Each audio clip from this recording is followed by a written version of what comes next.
Mekupata tena ile story yetu John. Tulia kwanza tumalize harusi. Haya vipi? Kula sima. Na mrenda. Na mie madondo. Mambo. Nilipotea kabisa. Na ulikula nini? Nilikula dagaa. Dagaa hiyo fani. Nataka. Sitakafiru. Cheki sasa.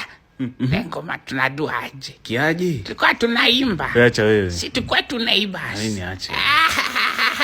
Niache. Nimechoka kula mfu. Njaheni za umbwa. Nashibanga hata na juice. Au mboga. Wewe angalia. Ati nini? Sio nataka kuchapia, acha aende. Lakini si sawa. Yaani. Na mimi nikitokanga kazi na kula chapati yote mzima. Na mboga. Kana wabona waombo msamaha. Usijifanye hivyo. Toko mana tuchape ngori. Mnamaje. Sizes wa waichanga. Sawa. Tuone kitu tutoe, kitu naeza afford ni mayai. Afu nye mtoe tu mzinga. Ama kuna kitu mnaona tubai. Afu kesho Friday, kubai soda kane 3. Okay? Sa, situchape ngoma mjama. Ai, we sari stories za collab utaongea stories. Ngoma, lazima tutoe. Haya. Ishia.